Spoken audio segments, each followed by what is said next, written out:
Meus irmãos, que a graça do Senhor seja com todos. É uma alegria poder estar aqui e conhecer parte do povo de Deus, uma grata satisfação também poder conhecer o conselho, pastor Eliomar. Já nos conhecíamos, mas não pessoalmente, mas questão de WhatsApp, Facebook. Então foi muito bom poder conhecê-lo. Tem sido também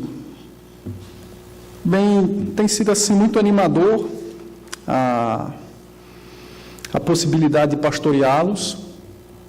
Eu sou pastor da Igreja Presbiteriana em Ipirá, na Bahia.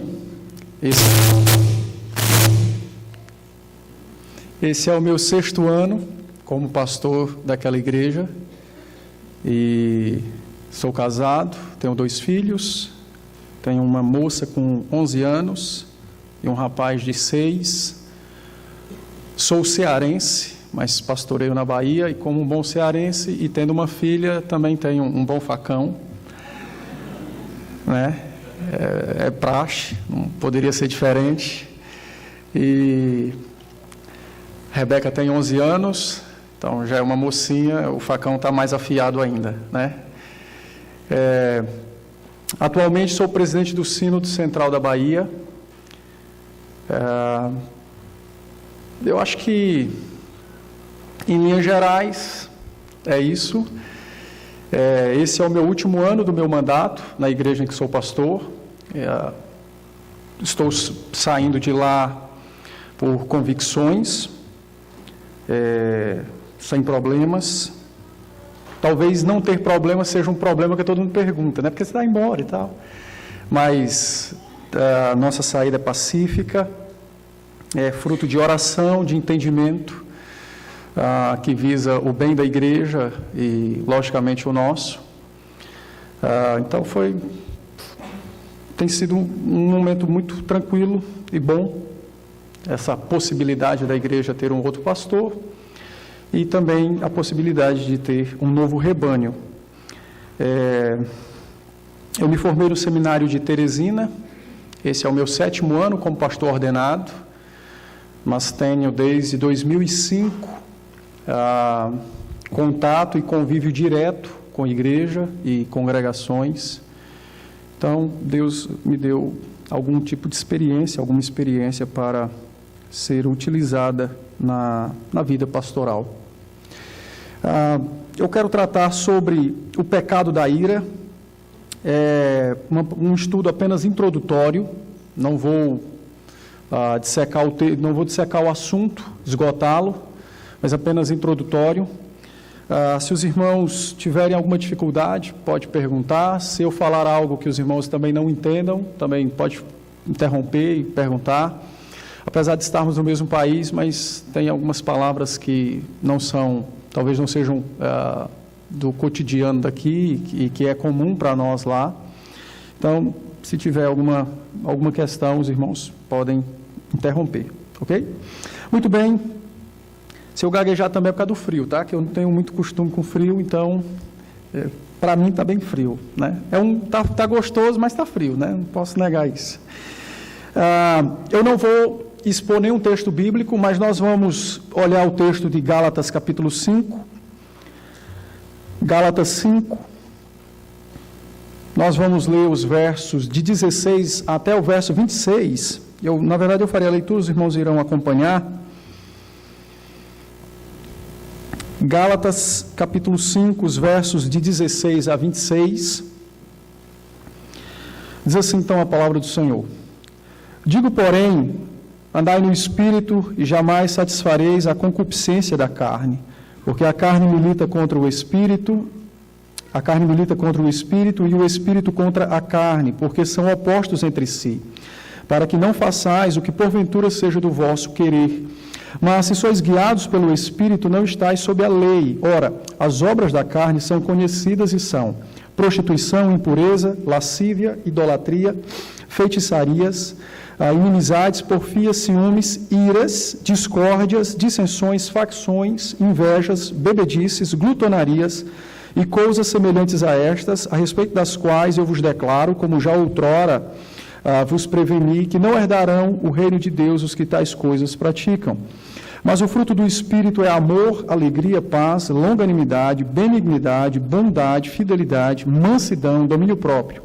Contra estas coisas não há lei, e os que são de Cristo Jesus crucificaram a carne com as suas paixões e concupiscências.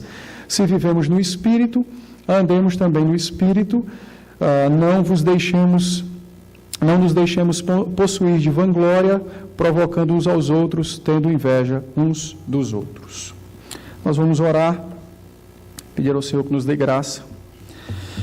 Santíssimo Deus, nosso eterno e bondoso Pai, Senhor nosso, nós adoramos o Teu nome, porque reconhecemos quem o Senhor é, o Deus único e verdadeiro, digno de ser adorado, querido, louvado, o nosso Deus.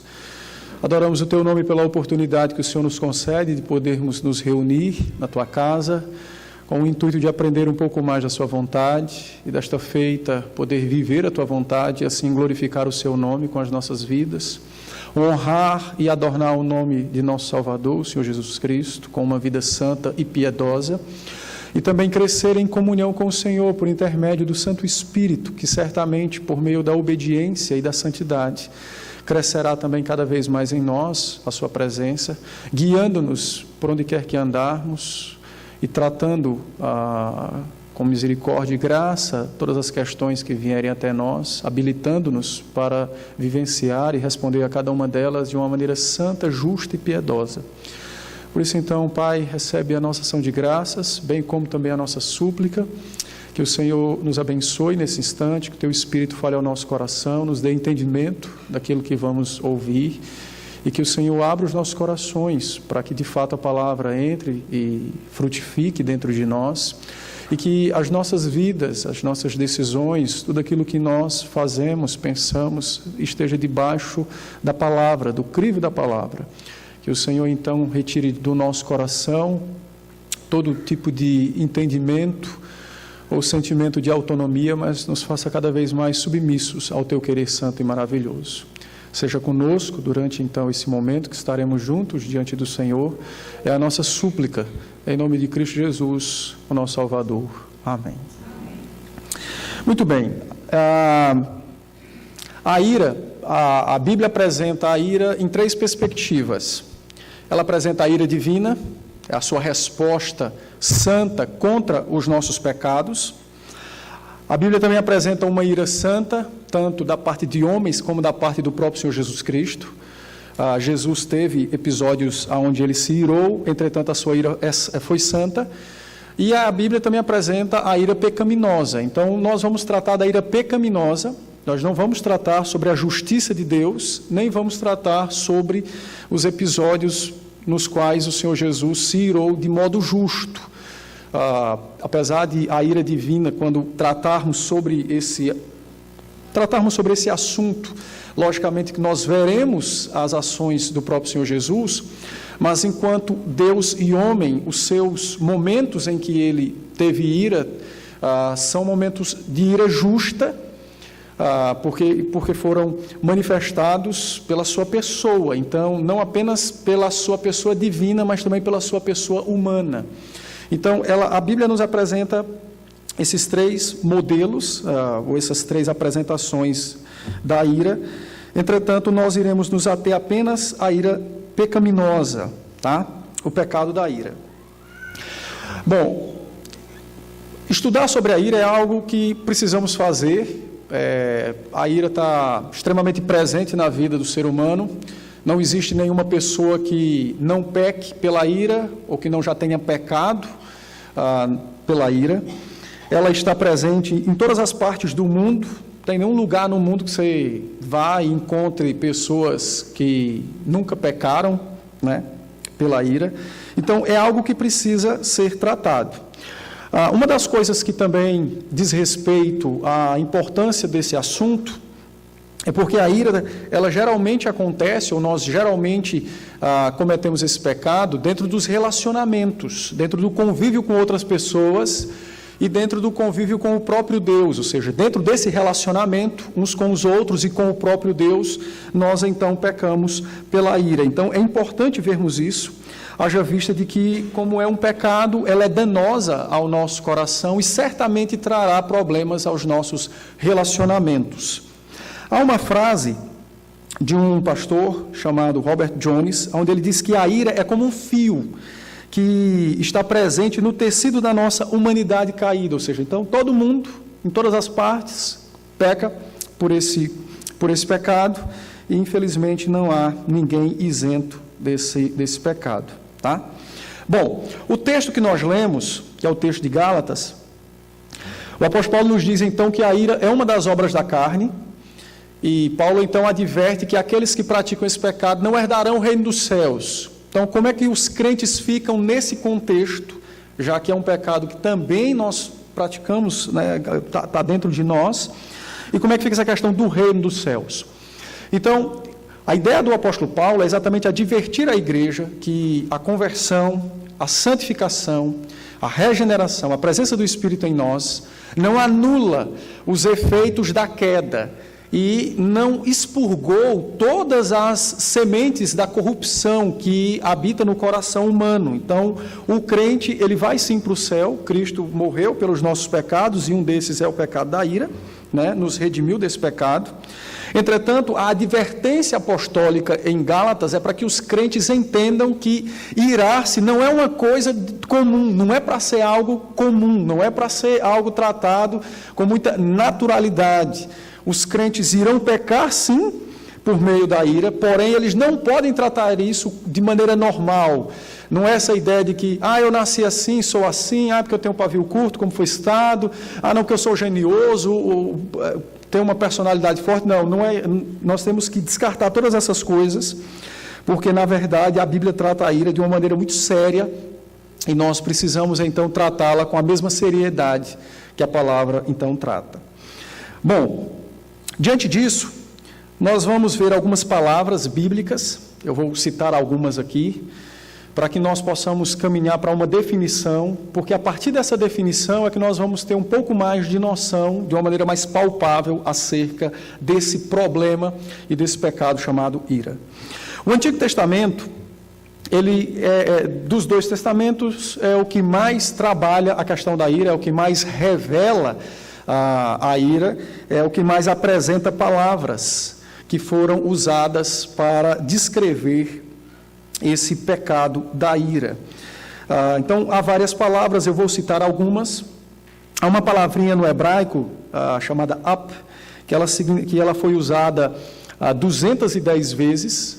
O seu significado original é nariz. Entretanto, em alguns momentos ela foi utilizada para descrever a ira, mas no contexto onde o indivíduo está tremendo de raiva, bufando de raiva, extremamente irado.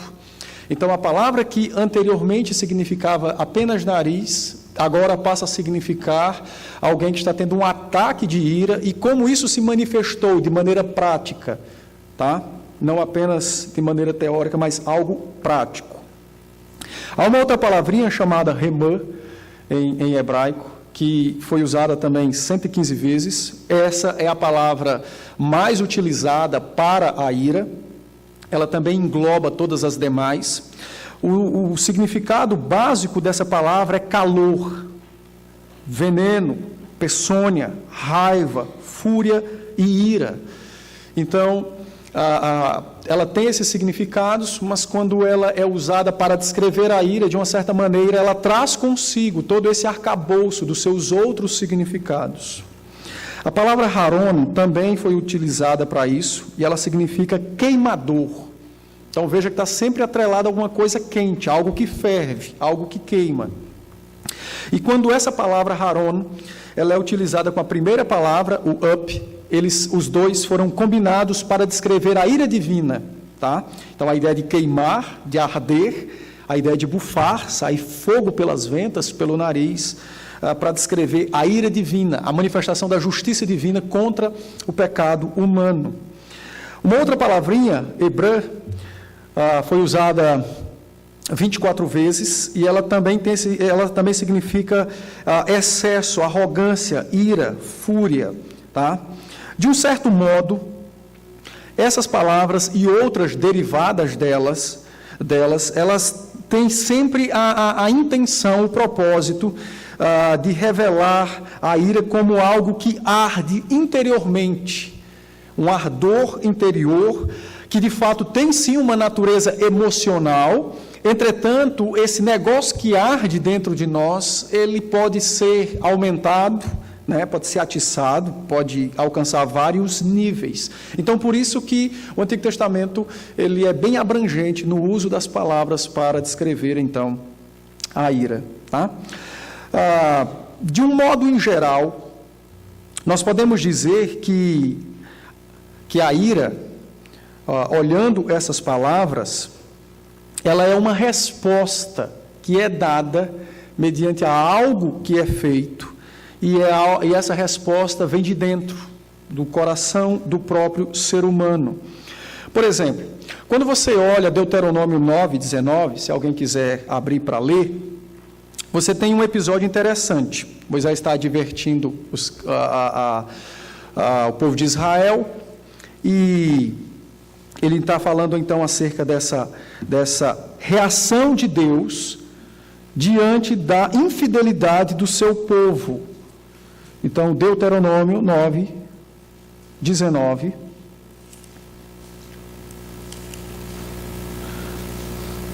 Moisés então está lembrando, tratando com o povo sobre as suas infidelidades, e no verso 19 diz assim: pois temia por causa da ira e do furor com que o Senhor tanto estava irado contra vós outros para vos destruir. Porém, ainda outra vez o Senhor me ouviu. Então ele intercede pelo povo, mas ele diz que Deus está pronto para agir, e há uma motivação para essa ação divina. E essa motivação é a indignação de Deus por conta da infidelidade do seu povo. Bom, no Novo Testamento, o Novo Testamento ele é um pouco mais simples nesse sentido, porque ele vai repetir o que a Septuaginta fez. Para quem não sabe, a Septuaginta é o Antigo Testamento traduzido para o grego. Então, os tradutores da Septuaginta, eles olharam para todas aquelas palavras do Antigo Testamento, e então eles utilizaram apenas duas palavras gregas, uma pela outra, intercambiável, e essas palavras, então, foram trazidas também para o Novo Testamento. Ambas são usadas, uma pela outra, entretanto, em alguns casos, há uma ligeira diferença entre uma e outra. As palavras foram usadas, timos e orgê. Timos, em alguns momentos, é usado para descrever acessos repentinos de ira, quando alguém repentinamente se irava, enquanto orgê foi usado em alguns momentos para apontar algo mais deliberado, mais pensado. Sabe quando alguém nos faz algo que você se ira e você matura esse negócio dentro do coração e tal, planeja algum tipo de coisa? Então, essa é a ligeira diferença entre um e o outro. Mas em alguns casos, no geral, foram usados um pelo outro, e ambas também foram usados aplicando-se a ira divina, expressando assim, então, o juízo de Deus contra o pecador. Tá? Bom, diante disso, então, dessas palavras, do que elas significam, de como elas foram usadas, a intenção dos autores bíblicos quando as utilizaram, juntando todas elas, nós podemos dizer que a ira humana não é uma emoção, mas é uma resposta ativa e integral de juízo moral negativo contra um mal percebido por nós.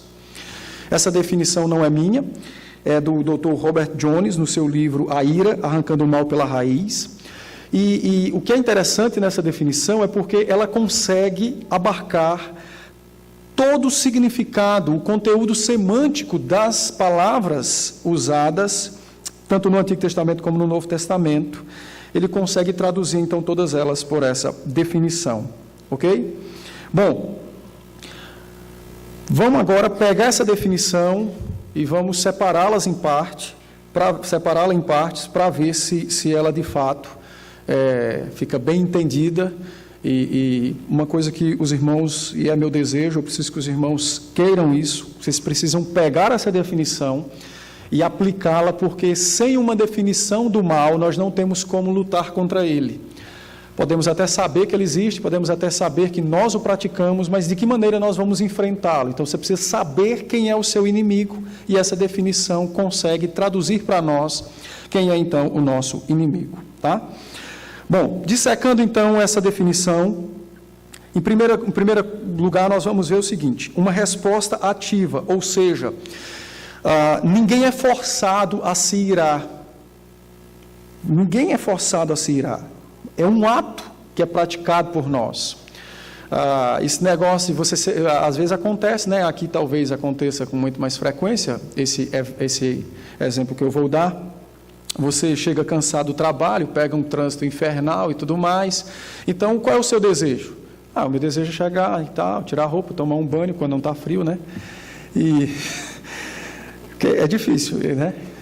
E você quer sentar no sofá, comer alguma coisa, ou então você quer dormir. Porém, você chega em casa, então a esposa diz: olha, a pia está assim, está não sei o quê, você tem que me ajudar a consertar. Ou o menino: pai, eu preciso que o senhor me ajude aqui a acolá. Então, às vezes você estoura, explode, se ira contra a esposa ou contra o seu filho, e naturalmente você diz o quê? Não, a culpa do meu pecado foi porque eu estava cansado, entendeu? Eu fiquei assim porque eu passei um dia terrível no meu trabalho, chego em casa, tentei descansar, não consegui e tal. Então, quem foi o culpado desse negócio? As circunstâncias. E não é verdade, isso é uma mentira. A ira, ninguém é forçado a irar-se, é um ato deliberado, praticado por nós. Entendem?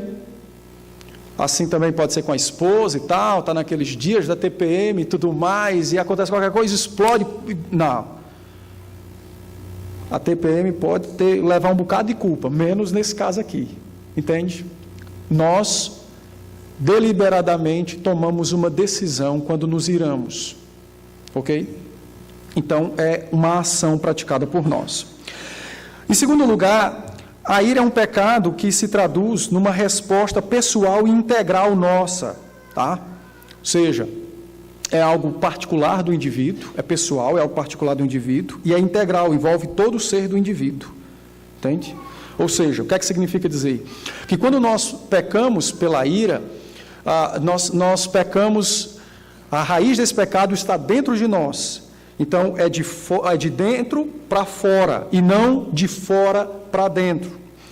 É muito comum, quando nós nos iramos, atribuir a culpa para pessoas, né? Geralmente, marido e mulher e tal, quando vão discutir alguma coisa, os ânimos ficam um pouco mais acalorados e tudo mais e tal. Depois, quando um ou outro, ou ambos, fervem e discutem de uma maneira assim, extremamente intensa, geralmente a gente escuta ou diz, né? Não, porque esse seu jeito me deixa irado, você me tirou do sério e tal, né? Ou seja, veio de fora para dentro. Não.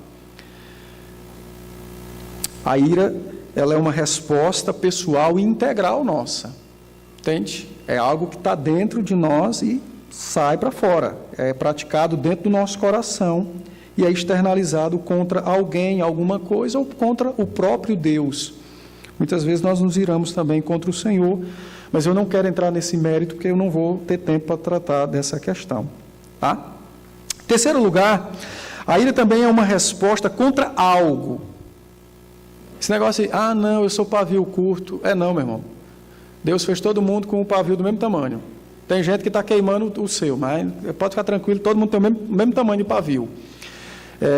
A ira é uma resposta contra algo. É contra alguma coisa.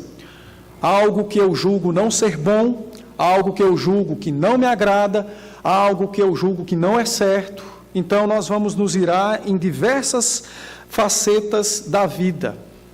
Podemos nos irar contra um bandido, podemos nos irar contra uma pessoa que amamos muito, podemos nos irar contra o próprio Deus.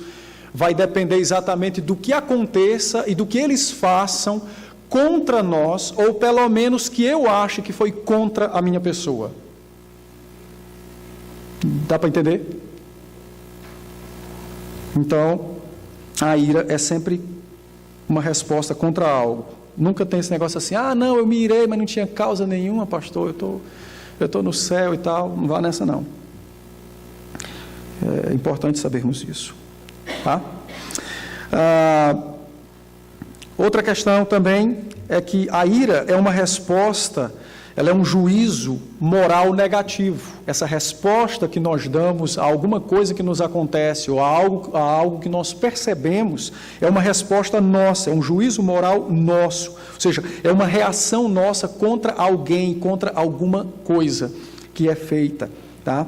Então, geralmente, o que acontece é o seguinte, como ela é um juízo, e aí é onde está, então, o cerne da malignidade da ira, é porque nós, imediatamente, impomos um juízo contra alguém, contra alguma coisa, às vezes contra o próprio Deus, quando nós nos iramos.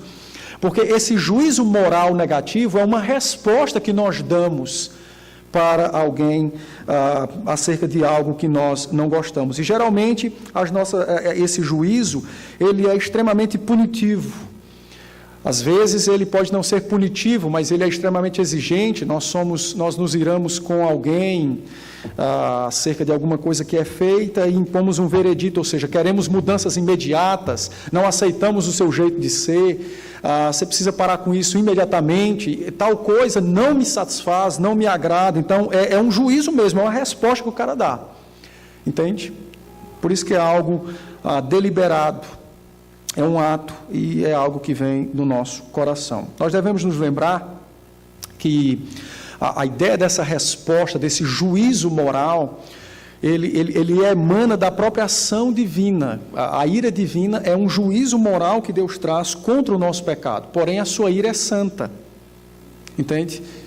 E no nosso caso, nesse caso, como é uma ira pecaminosa, ela não é santa.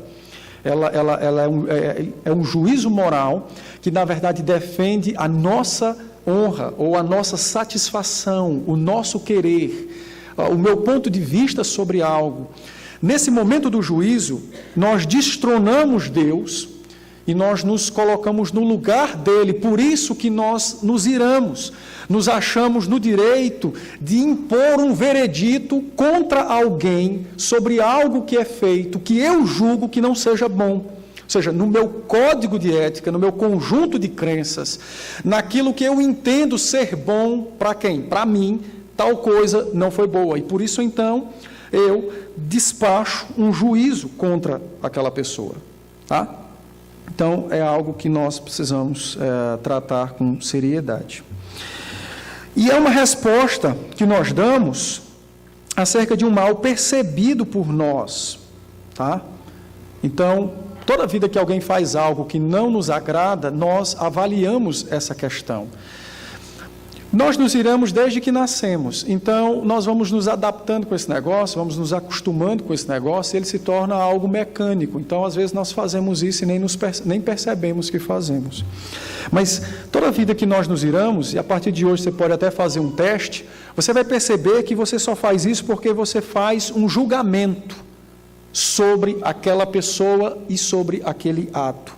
Então, você vai examinar aquela pessoa e aquela atitude com base no seu conhecimento, com base nos seus desejos, com base no que você acha que é certo ou que é errado, com base na sua fé.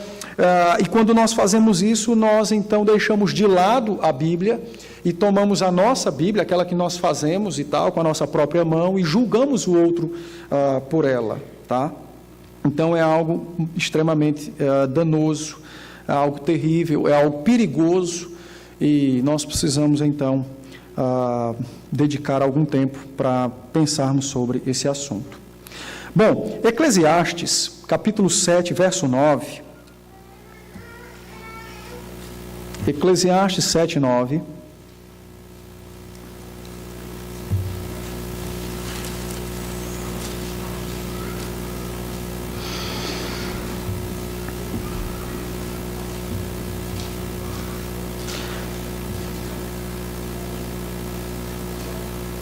Eclesiastes, capítulo 7, verso 9, Salomão diz assim: não te apresses em irar-te, porque a ira se abriga no íntimo dos insensatos. Então ele diz, não te apresses em irar-te. Ou seja, é um ato, é algo que é feito. Entendeu? É algo que é pensado, é algo que é bolado, é algo que é planejado e tal. Então, não te apresses em irar-te, tá? É uma expressão do nosso desagrado contra alguém ou contra algo, conforme o nosso julgamento, segundo aquilo que nós achamos que seja bom ou ruim, mas para nós, e não olhando e observando a palavra do Senhor. O pastor puritano Richard Baxter também fez uma definição de ira que é muito semelhante, e Deus o abençoou muito. Ele foi um homem à frente do seu tempo, e ele então disse o seguinte, que a ira é algo que cresce no coração e ela é um desprazer passional contra o mal percebido por nós, algo que contraria ou nos priva de algum bem que nós desejamos. Então, Baxter vai dizer o seguinte, que é uma resposta contra um desprazer, algo que nós queríamos, que nós desejamos, algo que nós julgamos que necessitamos, algo que nós depositamos a nossa confiança, a nossa alegria, e não foi satisfeito, seja por alguém ou pelo próprio Deus. Então, nós reagimos com um desprazer contra isso, tá? Quando Baxter pensa dessa maneira, ele está mostrando exatamente o seguinte, e aí há uma ligação entre as duas definições, porque tanto na ideia do Dr. Jones como de Baxter, a ira envolve todo o ser humano, ela envolve as nossas emoções, ou seja, por isso nós nos enfurecemos, nós nos iramos, é algo que arde dentro de nós, né? Ao mesmo tempo envolve o nosso intelecto, então de uma maneira extremamente veloz você julga aquela pessoa e aquela ação, avalia segundo o seu código e tal, há uma percepção de certo ou errado, de bom ou mal que nós fazemos, né? E também a ira envolve a nossa volição, nós imediatamente reagimos contra isso, tomamos alguma medida contra aquilo, tá? Então, envolve todo o nosso ser. Ok? Quanto a isto, dúvidas? Não? Muito bem. Mas, de que maneira, então, a ira se apresenta? De que modo ela é expressada por nós? Tá? Bom, a ira se apresenta de dois modos. Um, de modo explícito, aquele camarada que explode, que quer esganar o outro. E também daquele modo oculto, ou seja, dentro do coração, matou o outro, mas não externalizou nada. Tá? De modo explícito, nós nos iramos quando nós revelamos comportamentos agressivos. Então, você tem, por exemplo, o texto de Números 22, capítulo 22, verso 23, 25 e 27, é o texto lá de Balaão espancando a sua burra. Então, o texto diz que ele se irou e a maneira que ele revelou a sua ira foi agredindo o seu animal. Tá? O texto de Mateus, capítulo 2, verso 16, você tem então o rei Herodes, que foi contrariado pelos magos que vieram do Oriente, e ele reage de uma maneira extremamente agressiva. Ele deu ordens para que matasse todos os meninos de 2 anos para baixo da cidade de Belém e dos seus arredores. Entende? Então, quando nós manifestamos a nossa ira de maneira explícita, nós vamos muitas vezes ter comportamentos agressivos. Tá? Também podemos revelar a nossa ira com palavras ofensivas. Às vezes nós não vamos bater em ninguém, mas vamos agredir alguém com as palavras. Então, um bom texto para isso é o texto de 1 Samuel, capítulo 20, os versos de 30 a 34. É o texto onde o rei Saul se enfurece contra Jonatas, porque Jonatas defendeu Davi, e Saul então profere uma série de termos pejorativos contra Jonatas e sua mãe. Então, ele se irou de uma maneira extremamente violenta, não agrediu seu filho, porém disparou uma série de palavras contra o seu filho. Tá? Apesar de que, alguns versos depois, a sua ira é elevada, ela toma uma outra proporção, e ele pega a lança e joga no filho, né? Então, ele conseguiu reagir das duas maneiras, tanto com comportamentos agressivos quanto com palavras. Há também atitudes pecaminosas que nós fazemos, que revelam a nossa ira. Talvez nós não gritemos com ninguém, talvez nós não profiramos nenhum tipo de insulto, talvez não queiramos matar a pessoa com as nossas próprias mãos, porém nós podemos fazer algumas atitudes que são pecaminosas. Então, por exemplo, o texto de Gênesis 39, os versos 19 e 20, é o texto em que José do Egito é acusado pela mulher de Potifar de ter assediado e abusado dela, e Potifar então se ira, e na sua ira ele toma uma atitude extremamente pecaminosa. Qual? Ele sentencia José à prisão sem que lhe desse a oportunidade de ouvi-lo, ou seja, ele não passou por um julgamento, ele não foi tratado com dignidade, ele foi então punido mediante uma acusação e ninguém foi saber se ele estava certo ou se estava errado. Então ali é uma atitude pecaminosa. O texto diz então que Potifar se enfurece com aquilo, ou seja, mas o texto não diz que ele agrediu José, o texto não diz que ele falou nada contra José, o texto diz que ele pegou José e jogou na cadeia. Então, foi uma atitude pecaminosa, privou José da sua liberdade e não lhe deu nenhum tipo de oportunidade de apresentar a sua defesa. Então, nós também fazemos isso, às vezes. Tá? Não lançamos ninguém na cadeia, mas muitas vezes tomamos a atitude de não falar com o irmão. E às vezes ficamos em paz com isso. Não, mas é meu direito não falar com ele. Não, não é seu direito não. A Bíblia diz que o que deve unir os crentes é exatamente o vínculo do amor e não o vínculo do querer ou de qualquer outra coisa. Entende? Então, muitas vezes nós nos aborrecemos quando alguém faz alguma coisa que nós não gostamos e a gente reage de maneira tranquila. Não quer matar, não agride verbalmente, mas eu não vou falar com ele. A atitude pecaminosa. Entende? E devemos nos arrepender disso. Ok? Existem outras maneiras, mas eu acredito que essas três, elas conseguem descrever bem esse modo explícito da ira. Tá? O segundo modo que ela também se manifesta é o modo oculto. E nesse modo oculto, então o indivíduo não explode, não agride, não faz nada também, não toma nenhum tipo de atitude precipitada ou pecaminosa. Porém, o indivíduo se reserva ao direito de fazer planos pecaminosos, planos de vingança, como, por exemplo, Levítico 19, de 16 a 18. Eu queria que você lesse esse texto comigo. É um texto muito importante. Levíticos 19, os versos de 16 a 18. Então, você tem aqui uma série de mandamentos, de proibições. E no verso 16, Moisés diz assim, Não andarás como mexeriqueiro entre o teu povo, não atentarás contra a vida do teu próximo, eu sou o Senhor. Não aborrecerás teu irmão no teu interior, mas repreenderás o teu próximo, e por causa dele não levarás sobre ti pecado. Não te vingues, nem guardarás ira contra os filhos do teu povo, mas amarás o teu próximo como a ti mesmo, eu sou o Senhor. Então, nesses 3 versos, há alguns mandamentos de maneira social, ou seja, o cunho deles envolve os nossos relacionamentos.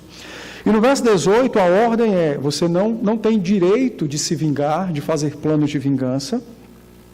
E para isso, para você poder obedecer essa ordem, você não deve guardar contra os filhos de Israel, contra os seus irmãos, ira. Não deve guardar ira contra eles.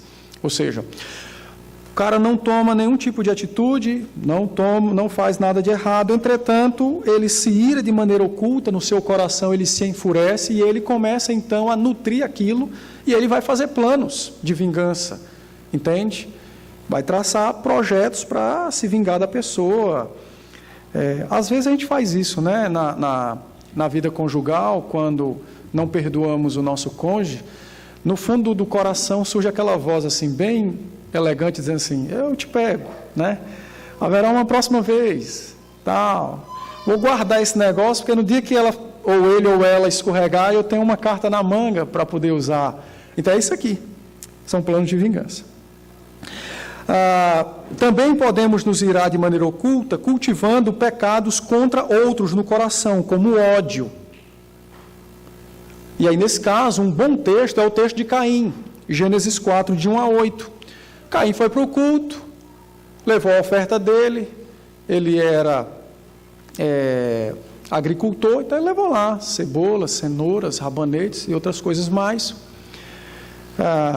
Ele não prestou atenção no verso 20 do capítulo 3, né, do sacrifício que foi feito, e ele vai lá. Ele não foi aceito, nem ele nem a sua oferta, e ele se ira contra Deus. Mas ele podia fazer algo contra Deus? Não. Mas ele se irou contra Deus, o texto diz isso. Deus o viu e disse, rapaz, você está irado, teu rosto está transformado, e tal. Se você pudesse, me mataria. Então, ele não pôde fazer nada contra Deus. Então, ele cultivou um ódio no seu coração contra o Senhor. E então, olha para o seu irmão. Quem é o seu irmão? O seu irmão é a semente da mulher, é a igreja. Ele percebeu que ele não era a igreja.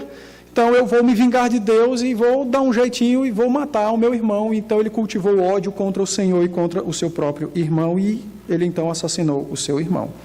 Mas o texto foi claro. Ele não disse nada contra ninguém, mas ele irou-se de maneira oculta no seu coração, cultivou de maneira profunda o ódio e aguardou um momento para poder executar o seu plano de vingança. Tá? Então, você tem esse texto. Tem outras pessoas que pecam pela ira de maneira oculta, eles certamente conseguem fazer planos de vingança, cultivam ódio, e como é que eles reagem? Reagem com isolamento, entendeu? Reagem com isolamento. Não vou mais me relacionar com esse cara não, porque não vai dar certo e tal, e aí não se relaciona, entende? Não é somente não falar, a pessoa quer distanciar-se do outro, não quer mais amizade, não quer mais comunhão, então ele se isola, entende? Um bom texto para isso, por exemplo, é o texto de Lucas 15, que é o texto do filho pródigo, né? E me permitam, então, dizer que esse título, filho pródigo, está errado. O título daquela parábola é um pai que tem 2 filhos, porque o texto fala de um pai que tem 2 filhos e não de um único filho. Então, o filho mais velho, quando chega do trabalho, vê lá a festa, pergunta para alguém, o que é que está acontecendo? O servo informa, não, teu irmão foi encontrado, e o cara se ira. Ele não disse nada contra o pai, não disse nada contra o seu irmão, o texto não diz que ele fez nenhum tipo de plano, ele não fez nenhum plano de vingança, eu vou destruir a festa, não. Ele simplesmente não quis entrar em casa. Eu não vou entrar e pronto. O pai sai, tenta dissuadi-lo, entra meu filho, não vou, e tal. Entende? Então também tem gente que peca pela ira e toma esse viés e faz dessa maneira, o isolamento. Ok?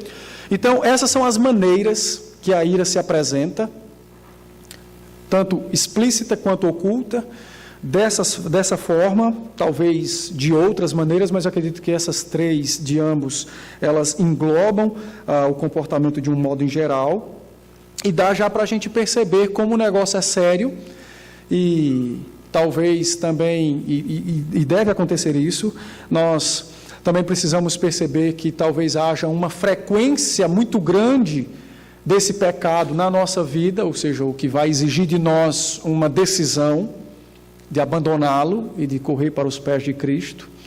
E também nós podemos perceber que é um negócio muito palpável, é algo tangível, aquela ideia de que é emoção, é personalidade, que é o outro, que é circunstâncias, nós podemos perceber que isso não é verdade e nós não temos mais condições de nos apegar a essas coisas para justificar esse pecado.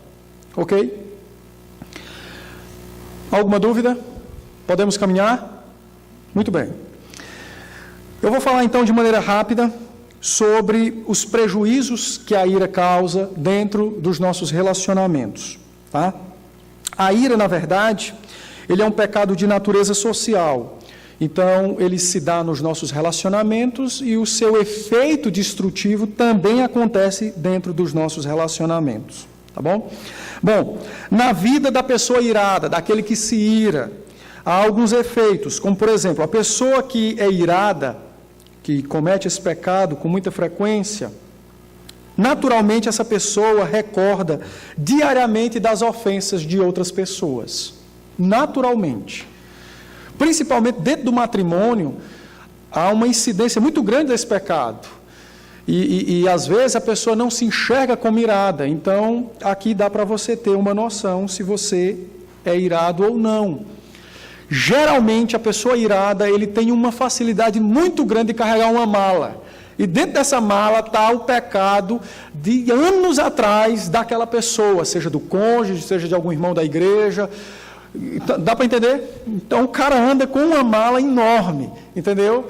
E quando qualquer coisa é feita, que nós julgamos não ser boa, imediatamente nós recorremos a tudo aqui, a esse histórico de pecado que já temos. Então você, de maneira muito veloz, você formula a sua sentença, o seu julgamento, e o julgamento é a morte do outro. Tá? Interessante esse negócio porque eu tenho procurado estudar um pouco sobre aconselhamento. É uma área que eu quero me dedicar. E esses dias eu estudando sobre isso, sobre esse pecado, é importante que nós também depois busquemos nos autoavaliar para podermos ver os graus de mudança que precisamos. E aí, de volta da escola, eu fui buscar o Lucas e a Rebeca, e o Lucas, então, a professora, lá na Bahia, tem um dia que as crianças pequenas podem levar brinquedo para a escola, na sexta-feira, não sei se aqui é o mesmo.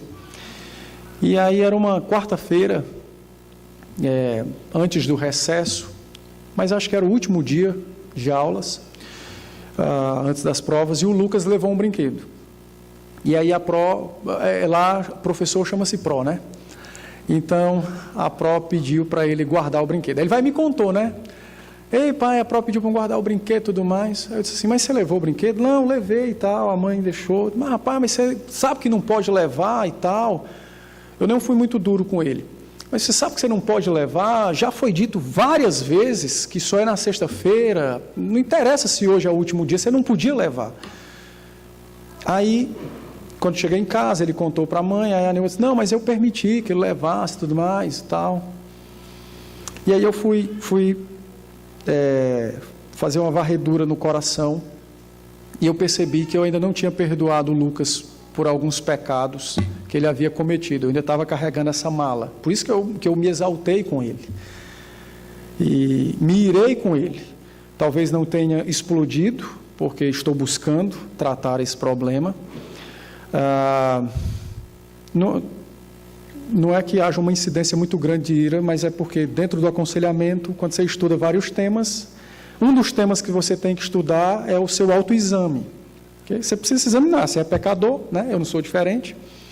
A ordenação não nos dá a imunidade contra o pecado. Então E aí eu percebi que eu não tinha ainda perdoado o Lucas de uma maneira mais abrangente.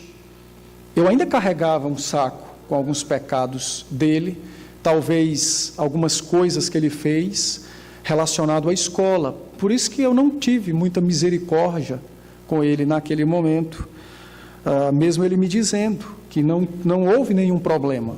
Entendem? Então, nós precisamos ter cuidado com isso. Às vezes nós carregamos as ofensas e isso nos impede de perdoar, nos impede de nos reconciliarmos com muito mais frequência, nos impede também de descobrir a causa da nossa ira. Tá? Nós já vimos o lugar dela, é o nosso coração, mas ela tem algumas causas. Dá para entender, não dá? Ok. Bom, a pessoa irada, com muita facilidade, ela também se engana, tá? Principalmente aqueles que iram-se de maneira oculta. Eles são extremamente enganados pelo pecado, porque como eles não mataram ninguém, na concepção deles, não bateram em ninguém, não agrediram ninguém com as palavras, eles vão julgando que aquela ação tem muita importância aos olhos do Senhor. E isso é ruim, extremamente ruim, porque se somos enganados pelo pecado, achando que ele é algo bom, de pouca relevância, nós não trabalhamos para mudar, não buscamos o Senhor para nos dar graça, e todo mundo que comete um mesmo pecado, muitas vezes, ele ganha maturidade na prática desse pecado. Então, você vai ficando cada vez mais sofisticado nesse pecado. Então, você vai se irar por coisas maiores, e maiores, e maiores. Entende? Então, nós precisamos entender que é algo sério e precisamos parar de fugir e buscar com urgência nos arrependermos, tá? Geralmente, quando nós não levamos a sério o pecado da ira, nós procuramos uma fuga, fugimos. E aí colocamos a culpa ou na circunstância, ou na outra pessoa, ou no nosso temperamento. Não, porque a minha família inteira é assim e tal. Tá, aí fica aquela síndrome da Gabriela, né? E nem a Gabriela e nem a síndrome é verdade, né? Então, nós precisamos ter cuidado com isso, tá? A fonte é o nosso coração e precisamos ter muito cuidado com isso, tá bom? Bom, também quando nos iramos, é muito comum, quando nós nos iramos, que não reconhecemos como um pecado, não reconhecemos que precisa de mudança, então, automaticamente, nós podemos ser constrangidos por aquela ação, entende? Por mais que você não reconheça que seja um pecado, você pode ficar constrangido por aquilo. Rapaz, não é bom, as pessoas não veem bem aqueles que se iram, que falam alto, reagem de uma maneira agressiva. Mas você não reconhece que é pecado, então você não vai mudar, você não vai tratar do coração. Você vai fazer o quê? Você vai procurar alternativas para não se irar. Parece bom esse negócio das alternativas, mas não é bom. Porque a ira continua no coração, ela vai se desenvolver de maneira oculta, você não vai tratar daquele pecado, você vai ser prejudicado por ele, você vai cometer ele em várias oportunidades que você tiver, mas você vai estar sempre apreensivo, tentando encontrar uma maneira de não cometê-lo publicamente. Então, vai buscar alguns refúgios, como por exemplo, tem gente que, quem vai em psicólogo que é irado, eu sei que está transmitindo, e depois vai ter gente querendo o meu fígado, mas é problema, é isso mesmo. Você vai no psicólogo e diz, não, rapaz, então vamos traçar aqui um projeto, vamos ver aqui a sua agenda, por onde você anda, e vamos desviar aquilo que te faz ficar irado. Rapaz, isso aí não é verdade, isso é mentira. Completamente mentira. O refúgio não está em fugir das circunstâncias, está em Cristo, que pode transformar o coração. Você pode hoje não pecar por esse pecado, porque evitou alguma circunstância, mas o negócio está lá dentro. Entende? O mal está lá dentro, não foi corrigido, não foi extirpado. Ele simplesmente está procurando uma oportunidade para se manifestar. E o indivíduo coloca a sua esperança em não fazer algo, e não coloca a esperança em Cristo, que vai transformar o coração dele. Estão entendendo a gravidade da fuga? Então, não podemos fazer isso. Então, você tem gente que, para fugir da ira, por exemplo, a pessoa se ira, ele vai trabalhar para se controlar, ou seja, para ocultá-la, então ele vai procurar um canal, ele vai procurar um refúgio, e aí ele vai para a comida. Então, tem gente que está irado e tal, há uma expressão nordestina, Edu, até já falei para ele, é uma expressão nordestina muito interessante que a gente usa lá, que é assim, arrocha o nó, ou seja, quando você faz alguma coisa com muita veemência, de maneira forte. Então, a pessoa arrocha o nó comendo, entende? Não está nem aí, e tal. Aí, vai lá no nutricionista, não, porque estou ganhando peso, o cara passa lá uma receita e tal, mas o pecado está lá dentro, está no coração. A razão dele fazer aquilo está no coração, não está na boca. Entende? Aí precisa tratar o coração para poder ele fechar a boca. Entendeu? Pessoas também podem se refugiar na televisão. Então, por exemplo, assim, não, vou espairecer, vou distrair a mente. Aí ele vai para a televisão, vai para séries, vai para filme, vai fazer um bocado de coisa e tal. E ele vai fazer isso. Entende? É uma maneira de mascarar o seu pecado e de não tratar o pecado. Outras pessoas procuram lugares, compras, né, para espairecer e tal. A gente escuta muito isso, né? O marido briga com a esposa briga com o marido, e aí, às vezes, um dos dois conta assim, rapaz, não, fui muito sábio, ela estava brigando com ela e tal, então eu deixei ela e saí e tal. Rapaz, não é sabedoria não, rapaz, isso é fugindo, rapaz. Sabedoria é apaziguar o negócio.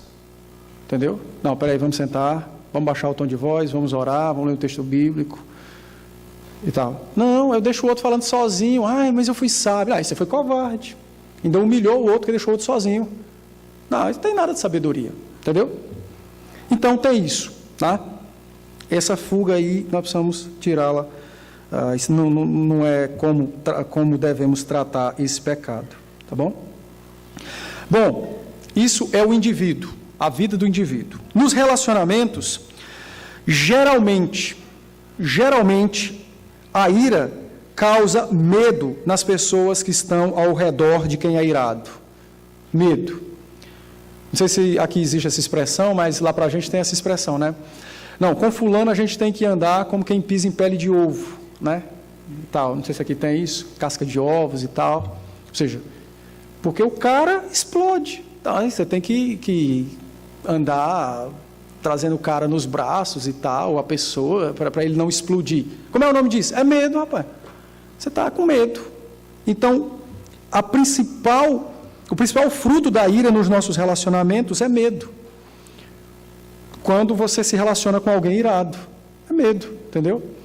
Quantas esposas, às vezes, porque o marido é iracundo, oculta alguns problemas da casa e tal, faz todo um teatro, a pessoa tem que praticamente fazer um show business para poder apresentar o problema, para ver se consegue aplacar um pouco a ira daquela pessoa. Então, traz medo, tá? Receio, dúvidas, isso aí é terrível, tá bom? No relacionamento com o Senhor, a ira naturalmente, ela vai esfriar a nossa fé. Porque ela é uma obra da carne, é o que nós vimos em Gálatas 5. Então, o trabalho da ira, o fruto da ira no nosso coração, isso eu estou falando de algo persistente, né? Ela vai produzir esse esfriamento no nosso coração, tá? Tiago 1, 19 e 20, Tiago diz que a ira do homem não produz a justiça de Deus, não produz glórias para Deus. Então, se não produz a glória de Deus, produz o contrário, o desagrado divino, entende? E o texto que o Edu leu, que é o texto de Efésios, o verso anterior ao verso 30, Paulo diz para os crentes não entristecer o espírito, e ele cita a ira. É lógico, o espírito está dentro de nós, habita no crente, e ele vai então nos dizer, olha, isso é um pecado. Nós o ignoramos uma vez, ele volta a dizer, isso é um pecado, nós vamos o ignorando. E aos pouquinhos a sua voz vai sumindo dos nossos ouvidos. Entende? Então você vai acabar esfriando a sua fé. Tá? Ainda tenho tempo? Não vou me demorar muito. Como Deus vê a ira? Tá? Deus vê a ira como a transgressão do 6º mandamento. Eu preciso que você leia comigo esse texto. Mateus capítulo 5, verso 22. Mateus 25, verso 22.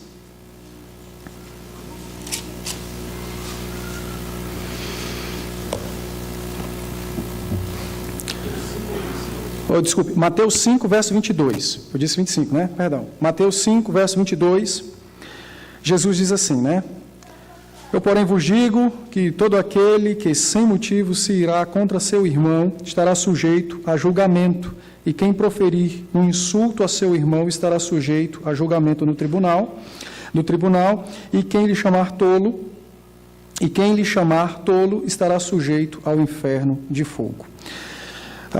O verso 22 está dentro do contexto da explicação do 6º mandamento: não matarás. Então, a ira, ela é o equivalente moral do assassinato. É a transgressão do 6º mandamento. O equivalente moral do assassinato é a ira, tá? Então, é assim que Deus vê a ira. Não vê como uma emoção ou negócio de pavio curto, não. Ele vê como algo extremamente sério, é a quebra do 6º mandamento, é um assassinato moral pelo qual nós cometemos. Tá? O Dr. Martin Lloyd-Jones disse o seguinte, comentando esse texto, ele disse assim, a ira guardada no coração contra qualquer ser humano, mas especialmente contra aqueles que são os domésticos da fé, de conformidade com nosso Senhor, é algo extremamente repreensível aos olhos de Deus. É homicídio. Então, de fato, a ira aos olhos do Senhor é um homicídio. Por essa razão que o apóstolo Paulo diz que a ira é um dos pecados que impede alguém de ir para o céu, né? Olhando o texto de Gálatas. Tá? O Catecismo Maior de Westminster, nosso catecismo, na pergunta 135, quando ele expõe o 6º mandamento, abordando os deveres, ou seja, o que é que Deus exige que nós façamos, o catecismo diz o seguinte, que nós cumprimos o 6º mandamento quando há em nós um comportamento e palavras pacíficas, brandas, corteses, longanimidade, prontidão para se reconciliar. Então, nós guardamos o 6º mandamento quando o nosso coração e quando todo o nosso ser consegue alcançar esse objetivo. Comportamento e palavras pacíficas, brandura no coração, um indivíduo que é extremamente cortês, longânimo, ou seja, de extrema paciência. E quando peca, por exemplo, pela ira, mas há uma prontidão para se reconciliar, ou seja, ele não se demora, ele não cultiva aquele pecado, mas prontamente o seu coração se dispõe a perdoar o seu próximo. E na pergunta 136, tratando agora sobre os pecados, ou seja, o que é que Deus nos proíbe no 6º mandamento, o catecismo diz o seguinte, que Deus nos proíbe pelo 6º mandamento a raiva pecaminosa, o ódio, a inveja, o desejo de vingança. Ou seja, se nós trazemos ao nosso coração, mediante algo que alguém nos faz, trazemos isso ao nosso coração, raiva, ódio, desejo de vingança, algo desse tipo, nós estamos virtualmente assassinando aquela pessoa. Entende? Então, se você chegasse e perguntasse assim, Senhor, mas o Senhor está vendo o meu dia, a minha vida foi cheia e tal, a mulher, menino, trabalho, o chefe me perturbando, por isso que eu me irei, a resposta divina é não. Você pode nunca ter tirado a vida de ninguém, mas virtualmente você já assassinou muitos. Por essa razão que o inferno, quando for aplicado aos ímpios, será com extrema justiça. Nenhuma alma chegará diante de Deus e dirá, Senhor, por que me lanças no inferno? Nenhuma poderá dizer isso, porque quando Deus apresentar todas as falhas do indivíduo, Ele mesmo se convencerá que o lugar que cabe a Ele é o inferno. E quando nós comparecermos diante do trono de Deus, a única coisa que irá aparecer no relatório dos nossos pecados é o sangue de Cristo, que nos cobriu, que pagou o preço, ou seja, Ele tomou a nossa dívida para si. Mas haverá naquele dia, no nosso coração, uma consciência que nós ainda não temos hoje, uma consciência extremamente profunda acerca da obra de Cristo. Haverá uma consciência extremamente grande da nossa parte para com Cristo, de gratidão, porque nós naquele dia teremos uma consciência muito plena da nossa malignidade, do nosso mal, e teremos uma consciência muito plena do sacrifício de Cristo. É por isso que no Apocalipse, a única música que se canta é Glórias ao Cordeiro. Entende? então Deus vê de uma maneira muito séria. Tá? O apóstolo João, pensando como o apóstolo Paulo, em 1 João 3, de 11 a 15, vai ser claro e vai dizer, né? Meus irmãos, se alguém odeia seu irmão, ele não está no céu. Então, João é extremamente duro nesse sentido, então, porque o ódio é um pecado que quebra o 6º mandamento, e por essa razão, aquele que o comete deliberadamente, sem peso no coração, sem sofrer com isso e sem buscar a graça divina, é um sinal de que não há fé no coração dele. Certo? Bom, a ira também é algo que desqualifica o crente, o homem, de orar publicamente na igreja. Hoje a gente tratou sobre esse assunto. Então, 1 Timóteo 2,8, o apóstolo Paulo vai dizer o seguinte: olha, a ordem apostólica é que os homens orem publicamente no culto, e orem com mãos levantadas, e que não haja nessas mãos ira. Então, não é todo mundo que pode orar na igreja. E se a igreja sabe de alguém que peca deliberadamente pela ira, esse irmão deve ser impedido de orar. É um negócio sério. Tá? Bom, para terminar, como é que nós vamos tratar desse negócio, pastor? Muito simples. Primeira coisa, você precisa entender que a ira é um pecado, é um assassinato virtual. Então, a consequência da gravidade precisa ser assumida por você. Enquanto você não entender isso, não tem como fazer outra coisa. Enquanto acharmos que é temperamento, que é emoção, que é circunstância, é o outro que me tirou do sério, não vai acontecer muita coisa na sua vida. Então, você precisa entender que toda vez que você se ira, você assassina alguém. Isso tem que trazer peso ao seu coração, tristeza pelo seu pecado. E você precisa, então, correr para Cristo Jesus. Tá? Então, essa é a primeira coisa, entender que é um pecado. Segunda coisa, você precisa se arrepender do seu pecado. Se é pecado, você tem que se arrepender. Ou seja, na sua oração tem que ser verdadeiro. E dizer ao Senhor: Senhor, eu pequei pela ira, eu fui violento, eu fui extremamente arrogante, orgulhoso, maléfico, me irei, tive um comportamento muito semelhante ao de Caim, talvez igual ao de Caim, me comportei como um filho da perdição, e tenha misericórdia de mim. Me perdoe, trate da minha alma, trate do meu pecado, trate do meu coração, porque não quero mais entristecer o Senhor com esse pecado. Então você precisa se arrepender e confessar isso a Cristo. Entende? A única coisa que pode mudar a nossa alma é a graça de Cristo. E Cristo morreu por nós, pelos seus eleitos. Ele sabia perfeitamente quem nós éramos. É o que o apóstolo João diz quando escreve o capítulo 13, perdão. Então, ele sabia que nós iríamos nos irar, sabia que talvez nós iríamos resistir à sua palavra para permanecer. É confortável nos irarmos, porque você impõe muitas vezes autoridade ou domina os outros. Então, ele morreu por nós, e você precisa confiar nisso e se apegar a isso. Não é evitando as circunstâncias que você vai deixar de ser irado, mas é exatamente quando o Espírito Santo ministrar ao seu coração de maneira profunda a palavra e a graça de Deus, nessa área específica. Tá? Então, se arrependa, pare de dar desculpas, e assuma o seu mal, e corra para quem pode tratar do seu mal, que é Cristo. Entende? Você precisa fazer isso. Terceira coisa, você precisa crer no poder da palavra e na ação do Espírito para transformar a sua vida. Ah, pastor, me dá uma receita para me deixar de ser irado. Meu irmão, lê a Bíblia e creia que ela é a verdade de Deus.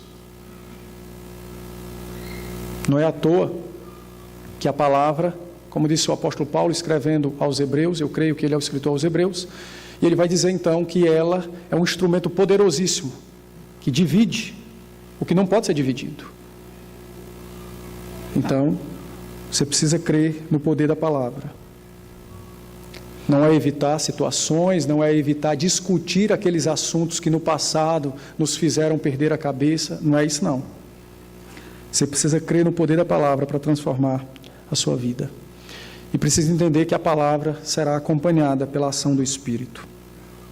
O Espírito ministrará graça ao nosso coração pela palavra. Por isso que o apóstolo Paulo, então, respondendo aos Gálatas, a partir do verso 22, vai dizer o seguinte: meus irmãos, o fruto do Espírito, então ele começa, é algo que o Espírito fará em nós, quando nós realmente o buscarmos com todas as forças no nosso coração. E então ele vai dizer: paz, amor, longanimidade, benignidade, domínio próprio, e assim por diante. Então você precisa crer nisso. Não é terapia, não é psicólogo, não é uma caminhada lá no parque para esparecer a mente, não. É a palavra e a ação do Espírito para transformar o nosso coração.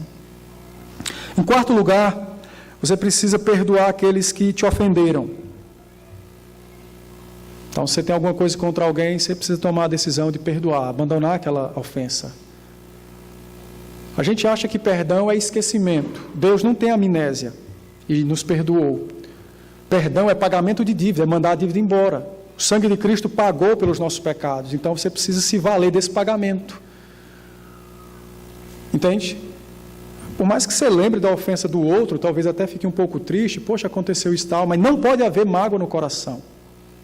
A tristeza foi porque tal coisa impediu que nos relacionássemos mais e melhor. E não aquele negócio, poxa, como é que alguém fez isso contra mim, logo eu? Não. Então está na hora de você perdoar verdadeiramente os seus ofensores. Você precisa esvaziar o seu coração das ofensas. Tá? Esvaziar o seu coração das ofensas. Evitar guardar rancor, evitar desejos por vingança, pensamentos pecaminosos. Então você precisa perdoar, não interessa quem seja. Aquele negócio, pastor, eu perdoo, mas e se ele não me perdoar, meu irmão? O princípio bíblico é: vá tratar com quem pecou contra você. Não é vá tratar com quem você acha que vai se dar bem com você. Então vá lá, faça a sua parte. Nessa ação, nesse problema, você precisa ser a parte crente do negócio. Se o outro não for, é outra história. Mas você precisa tomar a iniciativa. Então esvazie o seu coração de ofensas e perdoe o seu próximo. Tá? Em quinto lugar, se alguém pecar contra você, não se ire, mas repreenda a pessoa em amor. Aí você tem vários textos para isso, que embasam esse princípio. Nosso problema é que a gente às vezes é muito covarde. Não queremos repreender o outro, então preferimos nos irar. Entende? Só que ao nos irarmos, pecamos contra o outro e contra Deus. Pioramos a situação. Não. Tenha coragem. Use a palavra.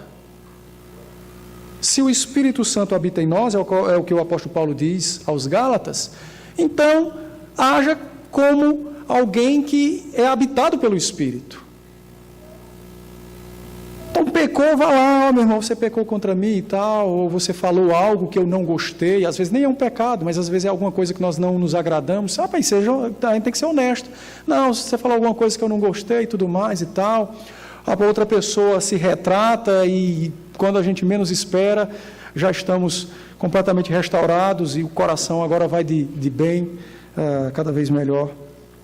Então nós precisamos repreender quem nos ofende em amor. Tá? Em sexto lugar, você precisa cultivar no seu coração o desejo de andar em amor como filho de Deus. Uma coisa que você não pode esquecer é que você é pecador, mesmo sendo crente. E, naturalmente, a marca do pecado é a soberba, é o orgulho. E o amor é o contrário desse negócio. Então, você precisa cultivar no seu coração o desejo de andar em amor. O mandamento apostólico em Efésios capítulo 5, verso 1 e 2 é esse. Paulo diz: meus irmãos, sejam imitadores de Deus. E aí talvez alguém se levante e diga, mas Paulo, como eu imitarei a Deus que está no céu? Paulo diz, é simples, ame o seu próximo. Acabou. É o que ele diz. Ame o seu próximo. Perdoe o seu próximo quando ele pecar contra você. Quando você pecar contra alguém, ame o seu próximo. Vá até lá e peça perdão pela sua falta. Pare de se agarrar às coisas terrenas, a essas coisas que somente nos afastam de Deus e do nosso próximo. Então ame o seu próximo. Ah, pastor, é difícil. É. Por isso você precisa desejar esse negócio. Que hoje nós talvez vivenciemos no dia de hoje muito bem esse desejo de amar o próximo, mas talvez amanhã nós acordemos e não seja tão bom assim. Então você tem que lembrar disso. A cada manhã devemos renovar o desejo de andar em amor como filhos de Deus. 7º lugar, busque o seu pastor para você ser aconselhado. Busque o seu pastor. Às vezes a gente tem vergonha dos nossos pecados, né? Mas a gente tem vergonha do outro. Não temos vergonha de ofender a Cristo com eles, mas só do que o outro vai achar. Mas nós precisamos entender que quem vai nos receber no céu é o próprio Cristo. Então nós temos que tratá-lo com mais estima. Entende? Então, se tem um problema, é a ira, vá lá no gabinete pastoral. Pastor, rapaz, estou enfrentando esse problema e tal, me ajude, me auxilie e tal, me acompanhe. Nós estamos vivendo dias extremamente difíceis para a igreja. Temos falado muito que, de um modo em geral, a igreja no Brasil, olhando o contexto nosso, presbiteriano, e de algumas outras igrejas tradicionais, temos visto que parece que há um certo esfriamento, de um modo em geral, na vida da igreja. E aí, buscamos diversas razões. Mas eu creio piamente que a maior causa do nosso esfriamento não é a falta da leitura bíblica, porque hoje nós temos a Bíblia mais que disponível. Você tem a Bíblia digital, você tem a Bíblia na nuvem, né? Você tem a Bíblia impressa, a Bíblia da mulher, da criança, do recém-nascido, do que ainda vai nascer e tarará. Bíblia do médico, Bíblia do ambulante, Bíblia... O que eu acho que já não é bom. Nós temos diversos cultos na igreja. Eu creio piamente que o que tem enfraquecido muito a nossa vida espiritual é porque nós não queremos viver como crentes. E quando eu digo isso, eu me refiro nesse relacionamento dentro do corpo de Cristo. Ou seja, todos nós somos ovelhas de Cristo, que é o Supremo Pastor. Mas dentro do corpo de Cristo, no que tange aquele que está na terra, uns são ovelhas e outros são pastores. Mas as ovelhas não querem ser ovelhas, elas querem ser os pastores de suas próprias vidas. Então eu sei quando é que eu estou certo, eu sei quando é que eu estou errado, eu sei quando é que eu posso tomar decisões, o meu conselho é melhor do que o outro e tal. Se fosse assim, se fosse para ser assim, Jesus errou em estabelecer a sua igreja, em estabelecer unidade como marca da igreja. Ele errou. Deve ter dito assim: não, meus irmãos, ouçam o evangelho, alguém vai pregar para você na rua, você vai se converter e você vive do jeito que você quiser. Se fosse para ser assim. Mas não é para ser assim. Isso é uma anomalia, está errado. Então, as ovelhas precisam entender que são ovelhas. E a Bíblia, quando usa a figura da ovelha, e lá no Nordeste nós temos muito, então eu posso falar com conhecimento de causa, a ovelha é um animal dócil. Tem uns que são mais brabas, né? Mas ela geralmente é um animal dócil. Mas é um animal que é levado com muita facilidade. Qualquer um rouba uma ovelha. Ela não abre a boca. Ninguém rouba cabra, porque a cabra berra. O dono acorda e espanta o bandido. A ovelha, a ovelha parece que diz: me leve, me leve. E assim muitas vezes somos nós na vida cristã. Vêm os lobos, vêm os ladrões, a vida mundana, o nosso próprio pecado, e a gente vai na maior boa vontade do mundo. Alguém pergunta, vão te levar para onde? Não, vão me levar para o matadouro. E você ainda vai sorrindo. Então, não é à toa que a Bíblia usa a figura do crente como ovelha, associa a esse animal. Então, nós precisamos entender isso. Você é ovelha, então você precisa ser cuidado. Entendeu? Você precisa ser cuidado. Você pode ser a ovelha mais madura do mundo, continuará sendo uma ovelha. Sempre precisará de cuidados. Entende? Eu também sou ovelha. E se eu não me lembrar disso, eu posso incorrer em diversos pecados. Soberba, autossuficiência, achar que a igreja é minha, a palavra é minha, usá-la como pretexto. Isso aí tem uma imensidão de coisas que você pode fazer. Então, nós precisamos entender quem nós somos. Todos somos ovelhas de Cristo, mas enquanto estivermos nessa terra, presentes no corpo, ou na igreja visível, no corpo visível de Cristo, Deus colocou uns para pastores e outros para ovelhas. Entende? Então, se você tem problemas, o que você vai sofrer só? Vai lá no seu pastor. Entende? É para isso que ele existe. Para poder cuidar da igreja. Tá? Como pastor, eu também preciso entender quem eu sou. E não posso ser relapso na minha função. Entende? Então, o que você tem dentro do corpo de Cristo é Cristo como supremo pastor.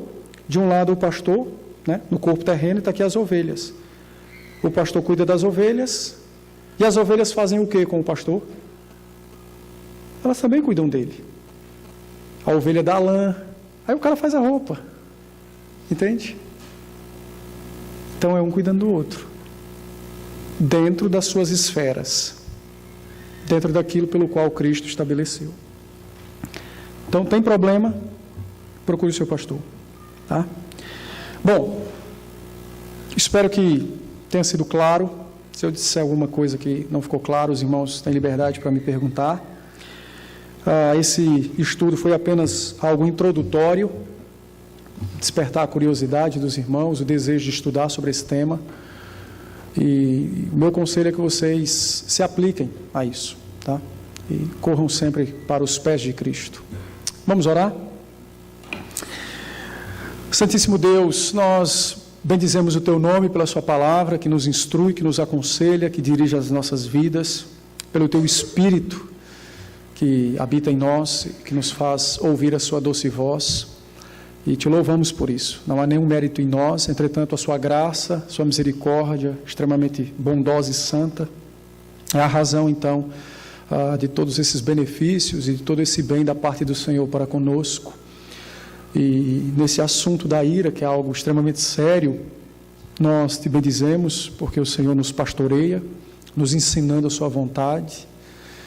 E nesse instante, a nossa súplica é que o Teu Espírito aplique a palavra ao nosso coração, os textos que lemos, e que o próprio Espírito nos conduza em santidade na aplicação deles à nossa vida, bem como também que o Espírito nos conduza em santidade no nosso autoexame, para averiguarmos o nosso coração e, de maneira extremamente resoluta, abandonarmos esse pecado e nos consagrarmos cada vez mais para a glória do Teu Santo Filho, para a honra do Teu nome, para o bem da Tua Santa Igreja. Que o Senhor então seja conosco e nos abençoe. Essa é a nossa súplica, em nome de Cristo Jesus. Amém.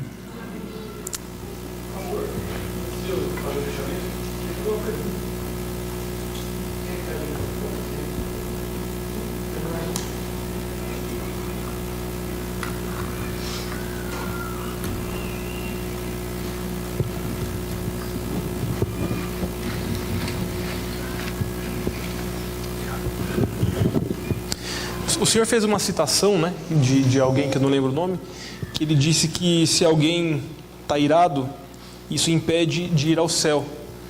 E eu estava pensando nas implicações disso. Então, o que fazer, por exemplo, o que o conselho, a igreja deveria fazer, por exemplo, com um membro crente, né?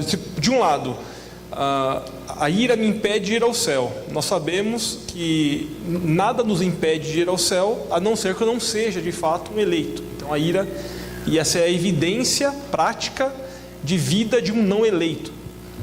Mas, e nessa lógica, se dentro da igreja existe pessoas que se recusam a perdoar outrem, o que o conselho deveria fazer? Como agir? Olha, quando eu disse que a ira impede que alguém vá para o céu, eu estou citando o próprio apóstolo Paulo em Gálatas, porque Paulo está descrevendo o comportamento de um não eleito, de um descrente.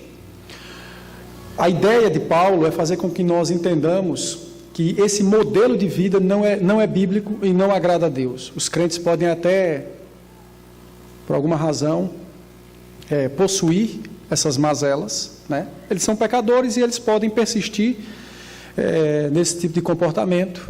Eles vão para o céu porque Cristo pagou, né, o preço por eles, mas eles vão viver constantemente em pecado. Então, por mais que eles adentrem aos céus, no caso dos crentes, dos eleitos, haverá alguns prejuízos para ele nessa terra, né? E talvez até a privação de alguns galardões. Mas aí já é um outro assunto que eu não quero entrar. Bom, no caso do conselho, o que é que o conselho deve fazer com um irmão dessa natureza? A gente tem que aplicar Mateus 18. Então você chama o cara, meu irmão, esse é um pecado, é a quebra do 6º mandamento, o irmão precisa se arrepender.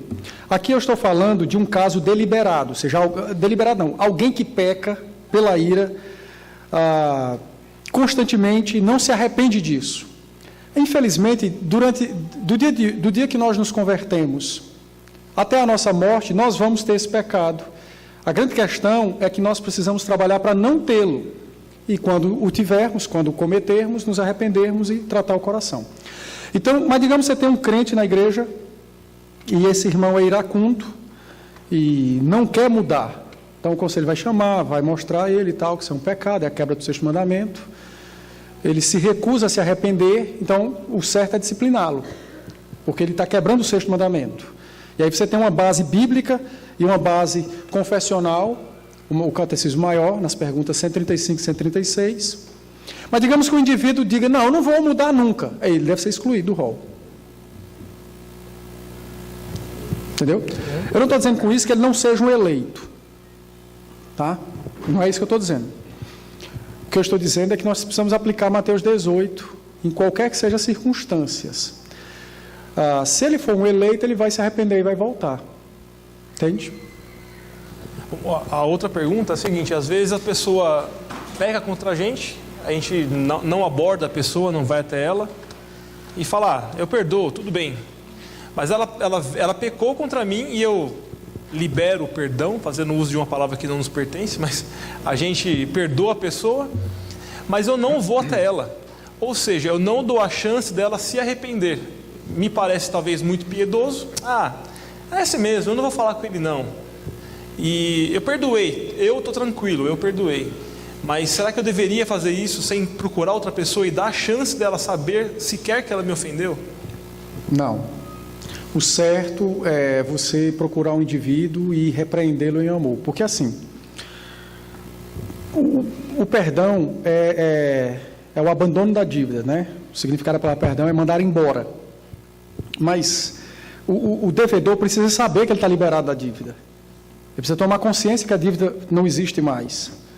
E ele só vai ter condições de saber disso se nós o comunicarmos. Você pecou contra mim e tudo mais, mas eu já te perdoei. Um outro aspecto disso é que você pastoreia a vida desse irmão. Uma das grandes dificuldades que nós temos é entender que, como um corpo de Cristo, nós mutuamente devemos nos auxiliar. Às vezes a gente olha muito a igreja como um corpo, mas não consegue associar coisas dessa natureza, pequenas assim e tal, como algo relevante para a saúde do corpo. Então, faz parte do aspecto da igreja esse mútuo auxílio, esse mútuo cuidado. E dentro desse mútuo cuidado, eu preciso também advertir aquele que peca contra mim. Ele precisa tomar consciência de que o que ele fez é errado. entendeu? Não foi somente porque ele pecou contra mim, mas é porque a ação dele desagrada a Deus, infringe a lei, quebra um mandamento. Então, esse negócio assim, não vou falar não, eu já perdoei, me parece falsa piedade. O correto é que nós busquemos a pessoa e tratemos com ela pessoalmente. E se já perdoou, melhor ainda. Então você vai procurá-la a fim de que ela amadureça na fé. Obrigado.